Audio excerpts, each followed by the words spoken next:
Hello everyone, welcome to MSPorts on MSPExcite, your go-to source for Minnesota sports updates. I'm Lance And I'm Boima.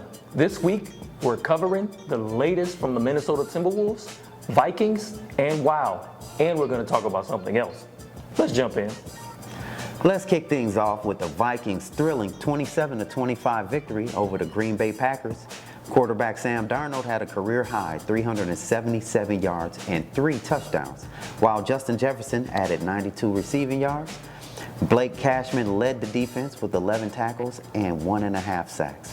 The Vikings, now 14-2, face the Detroit Lions next in their quest for the NFC's top seed. That's right, the Minnesota Timberwolves. This past week has been eventful for the Minnesota Timberwolves, featuring both thrilling wins and off-court developments. On December 27th versus the Houston Rockets, a dramatic 113-112 victory with Anthony Edwards scoring a late three-pointer from the corner like blow. On December 29th, the Frenchies were here with the San Antonio Spurs. Victor Wembanyama coming to town. I know I couldn't see anything. He was tall behind was here. But the Timberwolves ended up edging out the Spurs 112-110. But this week has been scarred by Anthony Edwards using the F word and 2 S words, costing him $100,000. That's a lot of money for cussing. Maybe there could be like a 2-for-1 or something like that. But anyways, Anthony Edwards, if you need some money, I'll start a GoFundMe. Yesterday, the Minnesota Wild took on the Ottawa Senators at the Xcel Energy Center.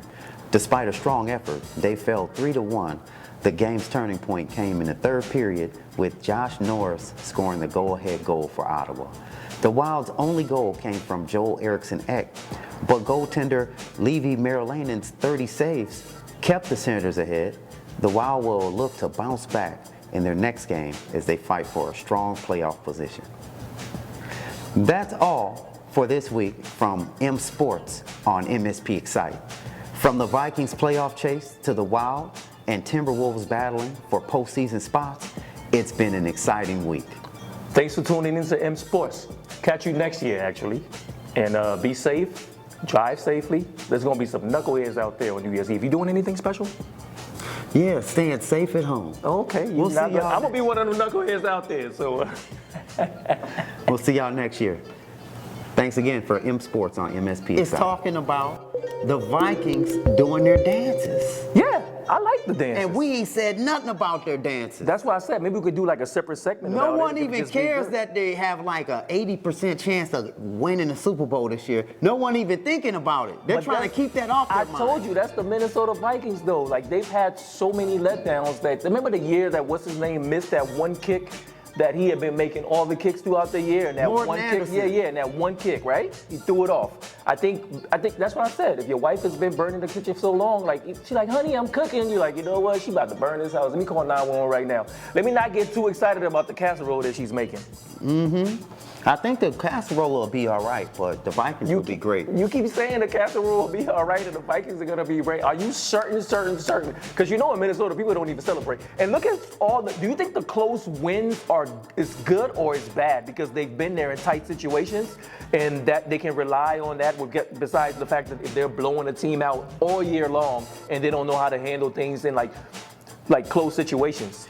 Well, I've really got to commend that coach because he's been really steady. And I guess he's the only coach in Vikings history to have 2 13-win seasons. Yeah, and then also, I think he's like the number 2 coach for wins that are 3 points or less or something like that. And the Vikings are leading the NFL in interceptions. They have 22, and the second place team has 19, and then there's not even anyone else close. Maybe we should do a bet and see what the next defensive celebration is going to be. Or we could do a poll and see what it's going to be like. Do you think they're going to pull out from the Lion King or something like that? Ooh, what if they score a touchdown and then pick up one of the players and like lift them up in the air like it's the Lion King? You know, that would be really cool. And they playing the Lions. I mean, they already did the White Chicks? Yeah, they did White Chicks. High School Musical? Glee Club or something. And yeah, the Lion King thing will really, with the Lions. But they might save that for the Super Bowl. Nah, but if they're playing the Lions. That's true. It might be good timing. So can y'all do that, please? Let's send this video to the Vikings. And how do you think they find time for all of that? I don't know. We should talk to a Vikings player. I mean, they're so busy. Nah, they ain't that busy. We can interview one of them tonight. But what about the Timberwolves? What about them? Well, how good have they been since they traded Karl Anthony Towns away to the Knicks, and now they've taken on Julius Randle? I think it's going to be a difficult. It takes a minute for things to gel. You can't just come together like butt cheeks overnight. Butt cheeks come together? They do. Oh, okay, cool. Don't they? Yeah, I never seen nobody with just one. You're right. That means they do stuff half-assed. That's true, they would. I think we're good. We might be good. However you